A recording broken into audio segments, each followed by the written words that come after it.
Hello good morning students how are you okay so आज continue करता जशो chapter number 9 આપણે લોકો લાસ્ટની અંદર બહુ જ અગત્યની થિયરી પૂરી કરીને આવેલા છે સંયુક્ત માઇક્રોસ્કોપની મોટવણી તમને લોકોને આવડતી હોવી જોઈએ હા સાથે સાથે યાદ કરાવી દેમ સાદા માઇક્રોસ્કોપની મોટવણીનું સમીકરણ આવડવું જરૂરી છે સંયુક્ત માઇક્રોસ્કોપની મોટવણીનું સમીકરણ પણ આવડવું જરૂરી છે અને આજે જે આપણે વિડિયો જોવાના છે એ છે ટેલિસ્કોપ યસ નામ તમે લોકો સાંભળેલું જ હશે એકવાર ખાલી કહી દેમ છું ટેલિસ્કોપ સો ટેલીનો મીન્સ એવું થાય કે દૂર રાઈટ ટેલીનો મીનિંગ શું થશે દૂર અને સ્કોપ એટલે સિમ્પલ વસ્તુ છે કે જોવું ક્લિયર થશે સ્કોપનો મીનિંગ શું થશે જોવું સો ટેલિસ્કોપ મીન્સ દૂરની જે વસ્તુ છે ને જોવામાં આવે તો એ જે સાધન છે એને આપણે શું કહેવાના છે ટેલિસ્કોપ ઓકે સિમ્પલ આ બધું નોલેજ તો તમને છે કે સાહેબ સૂર્ય છે ચંદ્ર છે તારા છે એ બધા નરી આંખે જોઈ શકાય પણ એકચ્યુઅલી ત્યાર પછી આપણે જે ગ્રહો વિશેના અવલોકનો કર્યા છે એ આપણે લોકો બધું નરી આંખે જોઈ શકતા નથી તો એ બધાના જે અવલોકનો છે અવલોકનો કરવા માટે આપણે ટેલિસ્કોપનો ઉપયોગ કરતા હોઈએ કોઈક ને કોઈક પ્રકારે તમે જોયેલું હશે કદાચ કોઈ લાઈવ જોયેલું હશે કદાચ કોઈ ટેલિસ્કોપની અંદર પણ જોયેલું હશે હા કદાચ હોઈ શકે કે કોઈ જસ્ટ ખાલી ઇમેજમાં જ જોયેલું હોય ડુ નોટ વરી નેટની ઉપર સર્ચ કરતા રહેજો એની માહિતીઓ પણ મળતી રહેશે સાઈડ ઉપર રાખીએ આપણું આજનું જે કામ છે સમજતા જાઓ આજે ફરી પાછી એક થિયરી જોવાના છે સેમ જેવી બે થિયરી હતી એવી રીતે જ અહીંયા થિયરી છે ટેલિસ્કોપ માટે મોટવણી ક્લિયર અગેન એકવાર રિપીટ કરું છું ટેલિસ્કોપ માટે મોટવણી આજની થિયરી આપણી રહેશે સો એનું કામ સ્ટાર્ટ કરતા ગયા પણ એ કામ સ્ટાર્ટ કરવા પહેલાં થોડી બેઝિક માહિતી છે પણ જોઈ લો પહેલું તમને એ ક્લિયર થઈ ગયું ટેલિસ્કોપ એટલે શું છે સિમ્પલ વ્યાખ્યા દૂર રહેલી વસ્તુને જોવા માટે જે સાધન વાપરીએ એને શું કહેવાય ટેલિસ્કોપ નેક્સ્ટ અગાડી ટેલિસ્કોપના પ્રકારો ક્લિયર છે અલગ અલગ પ્રકારના ટેલિસ્કોપ આવે છે જેની અંદર સૌથી પહેલું જે તમને ક્લિયર હોવું જોઈએ એ છે astronomical telescope okay students astronomical telescope means same જે તમે લોકો આ બધું ધ્યાન પર લેતા છો ને કે જે અતિ દૂરના ગ્રહો છે તારા છે એ બધું જોવા માટે જે વપરાય છે એ એસ્ટ્રોનોમિકલ ટેલિસ્કોપ છે પણ જાણીને નવાઈ લાગશે એની અંદર જે પ્રતિબિંબ મળે છે વાસ્તવિકમાં એકચ્યુઅલી ઊંધું મળે છે રાઈટ જે પ્રતિબિંબ છે કેવું છે ઊંધું છે ઉલટું પ્રતિબિંબ છે પણ સિમ્પલ વસ્તુ સમજો મેં તમને એક સિઝન બોલ બતાવ્યો રાઈટ એક દડો તમારી સામે છે હવે એને એમ પકડો કે એમ પકડો શું ફેર પડે વસ્તુ ગોળ છે ને જ્યારે ગોળ છે ત્યારે એમાં સીધું ને ઊંધું કોઈ લાંબો ડિફરન્સ ધરાવતું નથી સો ત્યારે આપણે જે પ્રતિબિંબ જોતા છે જે ઇમેજ રચાય છે એ એકચ્યુઅલી કેવી હોય છે ઉલટી હોય છે રાઈટ છે તો એ પ્રથમ પ્રકારના ટેલિસ્કોપ ટેરેસ્ટ્રીયલ ટેલિસ્કોપ કે જેની અંદર અંતિમ પ્રતિબિંબ નાનું અને ઉલટું રચાતું હોય ક્લિયર થશે નંબર 2 બીજા જે ટેલિસ્કોપ છે એની અંદર તમે એવું કહી શકો કે જે ફાઇનલ તમારું પ્રતિબિંબ મળવાનું છે એ ઊંધું નહીં હશે પણ એ સીધું હશે ક્લિયર થશે કે સો એ તમારા બીજા નંબરના આવશે પહેલું થશે ટેરેસ્ટ્રીયલ ટેલિસ્કોપ અને બીજા તમને ડિસ્પ્લે થઈ રહેલા છે એ પ્રમાણે જ હશે સો જસ્ટ આ બે પ્રકારો છે મગજમાં રાખવાના છે નેક્સ્ટ આગળ આજનું કામ ચાલુ કરતા ગયા સો નોટ ઓપન કરી દો હાથમાં પેન પકડી દો અને લગાવી દો ટેરેસ્ટ્રીયલ ટેલિસ્કોપ આવું લખો તો પણ ચાલશે અધરવાઇઝ કાઉન્સની અંદર લખી દેજો રિફ્રેક્ટિંગ ટેલિસ્કોપ રાઈટ છે અગેન એકવાર રિપીટ કરો છો ટેરેસ્ટ્રીયલ ટેલિસ્કોપ અધરવાઇઝ રિફ્રેક્ટિંગ ટેલિસ્કોપની મોટવણીનું સમીકરણ મેળવો સો કામ ચાલુ કરતા ગયા સ્ટુડન્ટ્સ ધ્યાન આપતા છો તમારી પાસે કદાચ નોટબુક્સ કંઈક ઓપન હોય તેની અંદર તમે જોઈ શકો છો સો કામ ચાલુ કરશો ટેલિસ્કોપ અને એ ટેલિસ્કોપ માટે પ્રતિબિંબ કેવી રીતે મળે છે એ કમ્પ્લીટ કર્યા પછી આપણે એના માટે મોટવણીનું સમીકરણ પૂરું કરવાનું છે હા આ ચેપ્ટરની આના પછી અમુક થિયરીઓ છે પણ આ અગત્યની થિયરી છે સો આ લગભગ આપણા માટે યુટ્યુબ ઉપર ભણવાની છેલ્લી થિયરી રહેશે ક્લિયર થશે સો કન્ટિન્યુ કરતા ગયા સમજો ટેલિસ્કોપ વિશે પણ બેઝિક માહિતીઓ જોઈ લઈએ ટેલિસ્કોપની અંદર પણ બે લેન્સ આવે છે જેવી રીતે માઇક્રોસ્કોપની અંદર બે લેન્સ હતા રાઈટ ને વસ્તુ બાજુ હોય એ વસ્તુ કાચ એટલે કે ઓબ્જેક્ટિવ છે પ્રતિબિંબ બાજુ અથવા તો સોરી તમારી આંખ બાજુ જે છે એને આપણે એવું કહી શકીએ કે એ નેત્ર કાચ છે અથવા તે આઈપીસ છે પણ અહીંયા થોડું અલ્ટરનેટ છે ટ્રાય ટુ રિમેમ્બર મેં શું કહેવા માંગુ થોડું પ્રયત્ન કરજો રાઈટ જ્યારે સંયુક્ત માઇક્રોસ્કોપ હતું ને ત્યારે સિમ્પલ તમને એટલું ક્લિયર છે કે સર આ પ્રકારે કંઈક હતું રાઈટ તો સંયુક્ત માઇક્રોસ્કોપની અંદર સિમ્પલ વસ્તુ સમજો કે તમને ક્લિયર હોવું જોઈએ કે કયું મોટું છે ને કયું નાનું છે એ કામ કરો હું તમને સીધી રીતે જ બતાવું કે જેવું તમે એકચ્યુઅલી આકૃતિ દોરેલી હતી તો અત્યારે આ બાજુ જે હતું એ વસ્તુ તરફ હતું તો ત્યારે જે વસ્તુ કાચ છે રાઈટ મેં કોની વાત કરું છું સંયુક્ત માઇક્રોસ્કોપની ક્લિયર છે તો સંયુક્ત માઇક્રોસ્કોપ માટે જે વસ્તુ કાચ છે એ વસ્તુ કાચ નાનો છે અને ત્યાર પછી જે આઈપીસ એટલે કે જે નેત્ર કાચ છે એ કેવો છે મોટો છે ક્લિયર થશે આટલી વસ્તુ તો અહીંયાથી પહેલાં આ વસ્તુમાં ક્લિયર થઈ જજો કે ટેલિસ્કોપની અંદર શું છે જે લોકો બી ટેલિસ્કોપ જોયેલું છે લોકોને ક્લિયર હશે જો તમારી જે અંદર ઇમેજ રચે ને એ જોવા માટે આંખની આગળ લેન્સ એકદમ નાનો હતો જ્યારે જે આપણે પેલું ખગોળીય શાસ્ત્ર અનુસાર રાઈટ આપણે જે હવા બાજુ રાખતા છે એ કાચ એકદમ કેવો છે મોટો છે તો સિમ્પલ સમજો કે પેલી બાજુ સૂર્ય હોય તો સૂર્ય પાસે જે મૂકવામાં આવેલો કાચ છે એ મોટો છે અને તમારી આંખ પાસે જે કાચ છે કેવો છે, નાનો છે. પ્રેક્ટિકલી જ વિચારતા શીખો એટલે ગૂંચવાડો નહીં થાય. તો યાદ રાખજો કે આપણે જે ટેલિસ્કોપ ભણવાના છે રાઈટ, તે ટેલિસ્કોપ માટે શું થશે તો કે જે વસ્તુ કાચ છે રાઈટ, એ વસ્તુ કાચ કેવો હશે, મોટો હશે અને તમારી આંખ આગળ જે હશે એટલે એનો મિનિંગ કે જે નેત્ર કાચ રાઈટ, એ નેત્ર કાચ પોતે કેવો હશે, નાનો હશે. પહેલાં આટલી વસ્તુ ક્લિયર થઈ ગઈ, બેઝિક ઇન્ફોર્મેશન. ઓકે, હજુ એક આગળ નાની ઇન્ફોર્મેશન મારે તમને આપવાની છે. આની મોટવણીનું સમીકરણ પહેલાં શીખી જ લેવું એટલે જ્યારે આપણે લોકો સમીકરણ લાવવાનું હોય ત્યારે સમજવામાં તકલીફ નહીં ક્રિએટ થાય.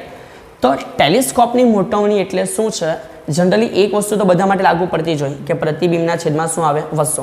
પણ અત્યારે એ ધ્યાન આપજો કે ભાઈ ટેલિસ્કોપની મોટવણી એટલે m ઇઝ ઇક્વલ ટુ સૌથી પહેલાં ઉપર લખવાનું છે પ્રતિબિંબ માટે.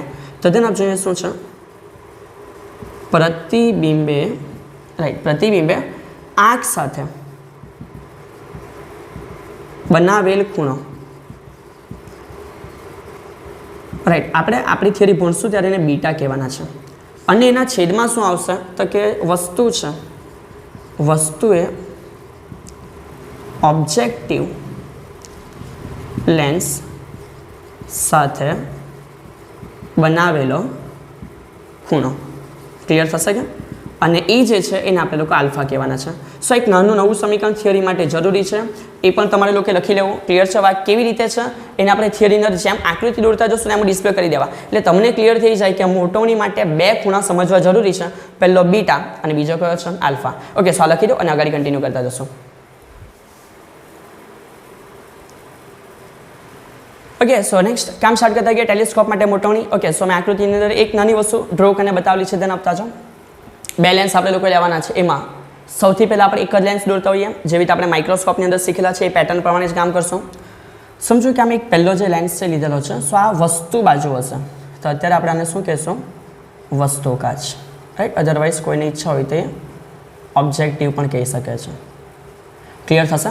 તો એ જે વસ્તુ કાચ છે અથવા જે ઓબ્જેક્ટિવ છે એના માટે સમજતા જાઓ. એ વસ્તુ બાજુ રહેલો છે એટલે કે સિમ્પલ સમજો કે મેં ટેલિસ્કોપની અંદર તમને નહીં જોવાનું, મારે સૂર્યચંદ્ર તારા જોવાના છે. તે અતિ દૂરની વસ્તુમાંથી કિરણ આવશે અને એ કિરણો સમાંતર હશે. અહીંયા આકૃતિ અને મોટવણી સમજ પડે એ માટે સમજો સમાંતર કિરણ આપણે કેવી રીતે દોરવાના છે. તમે આ રીતે ડ્રો કરી શકશો પણ એકચ્યુઅલી ત્યાં પછી આપણે થીસીસ પ્રૂવ કરવાની થોડી કોમ્પ્લિકેટેડ બની જશે. એટલે અત્યારે મેં કિરણો આ રીતે દોરું છું જે સમાંતર કિરણો છે, ધ્યાન આપજો. ઓકે, સો ધ્યાન આપજો. સમાંતર કિરણો આવેલા છે અતિ દૂરની વસ્તુમાંથી રાઈટ. અતિ દૂરની વસ્તુમાંથી કિરણો કેવા આવેલા છે, સમાંતર. હવે સિમ્પલ સમજતા જાઓ. જે કિરણ આપણા ઓપ્ટિકલ કેન્દ્ર પર આવતું છે એ ઓપ્ટિકલ કેન્દ્રવાળું કિરણ વક્રીભવનની પામી સીધું જ ગયા કરે. સો વક્રીભવન પામ્યા વગર આ કિરણ સીધું જ ગયા કરે છે. ક્લિયર થશે કે? પણ સમજો કે જે કિરણ આ રીતે આવે છે મુખ્ય અક્ષને સમાંતર, એ પોતે વક્રીભવન પામીને ક્યાંથી પસાર થાય તો કે સર મુખ્ય કેન્દ્રમાંથી. તો એ પ્રકારના ફંડાથી આપણે સમજીએ કે આ વક્રીભવન પામીને કદાચ આ રીતે ગયું છે. ક્લિયર? તો સમથિંગ આ રીતે કંઈ ગયું. ક્લિયર થશે કે? સો અહીંયા મારે તમને કહેવાનું શું છે એ સમજો કે આ જ્યારે અહીંયાથી પાસ થાય છે તો એકચ્યુઅલી પ્રતિબિંબ આપણને અહીંયા મળ્યું. ક્લિયર? થોડી આકૃતિ મોટી થઈ જશે પણ સમજવામાં ઇઝી રહેશે. સો ધ્યાન આપતા જાઓ કે આ જગ્યાએ પ્રતિબિંબ મળ્યું તો આપણને એટલી વસ્તુ ક્લિયર છે કે જ્યારે વસ્તુ ખૂબ દૂર હોય ત્યારે પ્રતિબિંબ એનું કામ મળે મુખ્ય કેન્દ્ર ઉપર. ક્લિયર છે? વસ્તુ કાં હોય ખૂબ દૂર હોય ત્યારે પ્રતિબિંબ કાં મુખ્ય કેન્દ્ર ઉપર. શું ધ્યાન આપજો કે અત્યારે હા ભલે આ થોડું ઘણું અવગણવું પડે તો વાંધો નહીં, પણ આટલી જે લેન્થ છે અત્યારે જ્યાં પ્રતિબિંબ મળ્યું એ ઓબ્જેક્ટિવના મુખ્ય કેન્દ્ર પર હોય. એટલે આટલો જે પાર્ટ છે એને આપણે ઓબ્જેક્ટિવનું મુખ્ય કેન્દ્ર જો હોય તો એની કેન્દ્ર લંબાઈ એટલે કે આટલો ભાગ કેન્દ્ર લંબાઈ થઈ ગઈ કોની, ઓબ્જેક્ટિવની. ક્લિયર થશે? તો વસ્તુ ખૂબ દૂર છે જેનું આપણને અહીંયા પ્રતિબિંબ મળ્યું અને સિમ્પલ તમે સમજી શકો આ પ્રતિબિંબ કેવું છે, ઉલટું છે. બીજું હું બોલું છું, છેલ્લે લખી દેશો, હું બોલું છું કિરણો હકીકતમાં મળતા છે તે કેવું છે, વાસ્તવિક છે. ક્લિયર થશે કે મેં શું કેમ છું, ઉલટું છે, વાસ્તવિક છે. અને આ કેવું છે, આ નાનું છે. કેમ? કારણ કે સિમ્પલ સમજો તમે જે ગ્રહ કે તારો જોવો છો એ બહુ મોટો છે અને એના કમ્પેરમાં આ જે બન્યું છે એકદમ ઝીરીકમથું છે. ક્લિયર થશે? તો પ્રતિબિંબ નાનું છે. આટલું થઈ જાય ત્યાર પછી તમારે તમારો નેક્સ્ટ આગળનો લેન્સ દોરવાનો છે. એક સ્માર્ટ વર્ક એ કરવાનું. એવું લાગતું હોય તો પછી આ લેન્સને તમે ત્યાર પછી મોટો કરી શકો છો. આ જસ્ટ હું તમને એક ટ્રીક બતાવું છું એટલે આકૃતિ તમારે ખોટી નહીં પડે. ક્લિયર થશે? તો સમજો કે આ આપણા માટે કયો હતો ઓબ્જેક્ટિવ, તો એના કરતાં આપણો જે નેત્ર કાચ છે નાનો આવે તો જસ્ટ આની જ બાજુમાં તમારે એ લેન્સ ડ્રો કરી દેવાનો છે. ક્લિયર? બટ એ કાળજી રાખવાની કે એ આની કરતાં કેવો હોવો જોઈએ, નાનો હોવો જોઈએ. ક્લિયર થશે? ઓકે. સો આ જે આપણે સેકન્ડ મૂક્યો છે એ આપણા માટે બની ગયું નેત્રકાચ. સમજાય કેમ? ક્લિયર. અને એ જો નેત્રકાચ થઈ ગયેલું હોય તો ત્યારે પછી સિમ્પલ વસ્તુ છે કે આ જે કિરણો છે એ આપણી આંખ દ્વારા આપણે જોશું અને પછી આપણને એનું કેવું પ્રતિબિંબ મળવાનું છે, અંતિમ પ્રતિબિંબ. ક્લિયર થશે કે? સો જસ્ટ અત્યારે અહીંયા ક્લિયર થયા માટે ખૂણો જે છે સમજો એ આપણો ખૂણો કયો બનવાનો છે એ ચેક કરી લે. એક ત્રીજી લાઈન એકચ્યુઅલી અહીંથી ડ્રો કરવાની થશે સમથિંગ આ રીતે. તો અહીંયા જે ખૂણો બનવાનો છે એ ખૂણો આપણો આંખ સાથે બન્યો, એને આપણે બીટા કહેવાના છે, જે આ પ્રતિબિંબને પછી મોટું બતાવશે. અને નેક્સ્ટ અગાડી ફાઇનલ સમજો કે જે આલ્ફા આપણો રહી ગયો એ જે વસ્તુ અતિ દૂરથી આવે છે એનો અહીંયા જે ખૂણો બને છે એ કયો છે, આલ્ફા છે. ક્લિયર થશે મેં શું કહેવા માગું છું? Okay right. સો અહીંયાથી પહેલાં આટલું ક્લિયર કરી લેજો. આપણે ધારેલો જે ખૂણો આલ્ફા છે એ આલ્ફા ક્યાં ધારેલો છે તો કે સિમ્પલ કે જ્યાંથી વસ્તુ આવતી છે. તો પહેલી વસ્તુ ક્લિયર થઈ ગઈ. આલ્ફા એટલે વસ્તુએ ઓબ્જેક્ટિવ સાથે બનાવેલો શું છે, ખૂણો છે. અને લાસ્ટમાં આપણે જે બીટા જોવાના છે, તમે આ લાઈન લેવ કે આ લાઈન લેવ, આપણે નોર્મલ વસ્તુ છે ને અવગણી શકશો. તો અત્યારે અહીંયાથી આ જે બનેલો છે એંગલ બીટા એ શું છે તો કે જે ફાઇનલ ઇમેજ મોટી છે એ ઇમેજ કોની સાથે, આંખ સાથે બનાવેલો શું છે, ખૂણો છે. ઓકે. નેક્સ્ટ અગાડી સિમ્પલ સમજો કે અત્યારે આટલો જે પાર્ટ છે રાઈટ, એ જે ઊંચાઈ છે ને આપણે એચ ધારી લઈએ અને આ બાજુ જે આ ભાગ મળેલો છે ને આપણે એચ ડેશ કહી દઈશું. ક્લિયર થશે? આટલો ખૂણો આલ્ફા છે. તમે અહીં આલ્ફા કેમ લખ્યો છે? બિકોઝ આ ચોકડી પડે છે. તો ચોકડી એટલે અભિકોણ, તમે લોકો સિમ્પલ એ વસ્તુ સમજી શકશો રાઈટ. તો આલ્ફા માટે અહીંયા સામે એચ ડેશ છે ને આટલો જે ભાગ છે એફઓ છે. તો એવી રીતે સમજો કે તમને અંતિમ પ્રતિબિંબ ક્લિયર મળે માટે આટલો જે ભાગ છે રાઈટ, એનો મને એવો કહી શકે કે આ બી એના કાં હોવું જોઈએ મુખ્ય કેન્દ્ર ઉપર, એટલે અંતિમ પ્રતિબિંબ તમને મોટું મળશે. તો આટલો જે ભાગ છે નેત્રકાચની કેન્દ્ર લંબાઈનો મિનિંગ કે શું હશે, એફઈ. તમે સિમિલર આ સાઈડ ઉપર પણ લઈ શકો છો. એટલો પાર્ટ શું હશે, એફઈ, કે જ્યાંથી આપણે એનું પ્રતિબિંબ જોતા છે. ક્લિયર? સો જસ્ટ આકૃતિ એકદમ સિમ્પલ છે, એકાદ બે વખત દોરવાની છે અને પ્રયત્ન કરવાનો છે. આગળનું જે કામ છે ચાલુ કરતા ગયા, અહીંયા એકવાર ઉલ્લેખ કરી લઈએ રાઈટ. વસ્તુ કાચ વડે જે મળતું પ્રતિબિંબ છે કેવું છે તો સમજો. સૌથી પહેલું કિરણ હકીકતમાં ભેગા થયા તો એ વાસ્તવિક છે, બરાબર છે. વાસ્તવિક પછી એ કેવું છે, ઉલટું છે અને કેવું છે, નાનું છે. ક્લિયર? પણ સમજો કે અહીંયા આપણે જે આ બીજો લેન્સ યુઝ કરેલો છે, મતલબ કે એ કયો કાચ છે, આપણો નેત્રકાચ. તો નેત્રકાચનું પ્રતિબિંબ કેવું છે એ પણ જોતા ગયા. જો ધ્યાન આપજો, આ ઊંધું છે તેના લીધે આ બાજુ જે મળવાનું એ પણ કેવું હશે, ઊંધું. એટલે એકચ્યુઅલમાં જે વસ્તુ છે એની કરતાં કેવું મળવાનું, ઉલટું. ક્લિયર થશે? પણ મેં શું કેમ છું, આના રિલેટેડ જે મળ્યા પહેલેથી જ ઊંધું છે તો એના માટે જે મળ્યું પાછું કેવું કહેવાય, સીધું જ કહેવાય. ક્લિયર? સો અત્યારે મેં એવું કહીશું કે આનું પ્રતિબિંબ આપણને ચત્તું મળેલું છે. બીજું કે કિરણો આંખ પાસે ભેગા નથી એટલે આભાસી રીતે પાછળ ગયેલા છે. બેઠું જ પેલામાં જેવું હતું એ બધું એ પ્રમાણે ટાઈમ નથી બગાડતો. તો અત્યારે અહીંયા જે છે પ્રતિબિંબ આભાસી છે અને આની કરતાં એટલે કે આનું જે પ્રતિબિંબ બોલ્યું એની કરતાં આ પ્રતિબિંબ કેવું હશે, મોટું હશે. સો આટલી વસ્તુ તમને લોકોને ક્લિયર થવી જોઈએ. જનરલી આ બંને માટે સેમ જ આવતું છે માઇક્રોસ્કોપ અને ટેલિસ્કોપમાં. હોપ સો તમે સમજી શકશો. ચલો આટલી વસ્તુ થઈ જાય તો નેક્સ્ટ અહીંથી આગળ જે કામ ચાલુ કરવાનું છે, આપણે મોટવણી લાવવાના છે. સો હેડિંગ લખી દેવાનું, મોટવણી કોના માટે તો કે ટેલિસ્કોપ માટે. સૌથી પહેલું તમારે મોટવણી એમ એટલે ખબર હોવું જોઈએ. પેલું આખું સમીકરણ બેઠું તમારે લખવાનું છે જેમાં અગાડી ડિસ્પ્લે કરેલું છે. વસ્તુએ ઓબ્જેક્ટિવ સાથે બનાવેલો ખૂણો છેદમાં આંખે અંતિમ પ્રતિબિંબ સાથે બનાવેલો ખૂણો. આ તમારે આખું લખવાનું છે. સો અત્યારે જસ્ટ મેં એટલું લખું છું કે પહેલાં આવશે ઉપર બીટા અને નીચે શું આવશે, આલ્ફા. રાઈટ છે? પહેલાં કોના માટે લખવાનું હોય, પ્રતિબિંબ માટે, અને પછી કોના માટે લખવાનું હોય, વસ્તુ માટે. ઓકે, બોલવામાં કદાચ અલ્ટરનેટ થયેલું હતું, સમજી લેજો. તો અહીંયાથી આપણે મોટવણી લાવવાની છે ને અને સમીકરણ નંબર 1 કહી દેવા.